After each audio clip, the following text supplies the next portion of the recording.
Hi friends, எப்படி இருக்கீங்க? நல்லா இருக்கீங்களா? நம்ம இன்றைக்கி வீடியோவில் என்ன பார்க்க போகிறோம் அப்படின்னா, ஆயில் புல்லிங்கை பற்றி தான் பார்க்க போகிறோம். ஆயில் புல்லிங் அப்படிங்கிறது வேறு ஒன்றும் இல்லை, நம்ம நல்லெண்ணெயை வாயில் ஊற்றி கொப்பளிக்க போகிறோம்.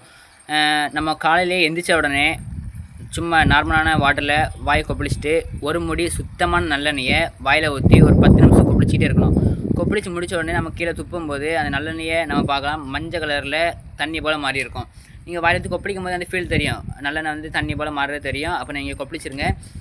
கீழே கொப்பளிச்சுட்டு நம்ம நார்மலான வாட்டரில் மறுபடியும் நல்லா 2-3 தடவை வாய் கொப்பளிச்சுட்டு பல் பொடியை யூஸ் பண்ணுங்கள். பல் பேஸ்ட்டு யூஸ் பண்ணால் இயற்கையான பல் பொடியை யூஸ் பண்ணுங்கள். இல்லைனா மஞ்சள் உப்பு கலந்து பல் தேய்ங்க. நம்ம இப்படி தேய்க்கும் போது ரொம்பவே பெனிஃபிட்ஸ் இருக்குது. நம்ம ஆயில் புல்லிங் பண்ணுறது மூலமாக நம்ம உடம்புக்கு நிறைய பெனிஃபிட்ஸ் இருக்குது. நீங்கள் ஸ்டார்டிங்கில் ஆயில் புல்லிங் பண்ணும்போது நம்ம இதுவரையும் வாயில் நல்லெண்ணெய் ஊற்றி கொப்பளிச்சிருக்க மாட்டோம். அப்படி புதுசாக கொப்பளிக்கும் போது ஒரு புது விதமான ஃபீல் தெரியும். அதுக்கப்புறம் நீங்கள் இந்த ஆயில் புல்லிங்கை பண்ணாமல் இருந்தீங்க அப்படின்னா அந்த நாளே ஃப்ரெஷ் இல்லாமல் இருக்கும். நீங்கள் ஆயில் புல்லிங் பண்ணால் மட்டும் அந்த நாளே ஃப்ரெஷ்ஷாக இருந்த மாதிரி இருக்கும். இதோட பெனிஃபிட்ஸ் என்னென்னு நான் அடுத்த வீடியோவில் சொல்கிறேன். அது வரைக்கும் பாய்.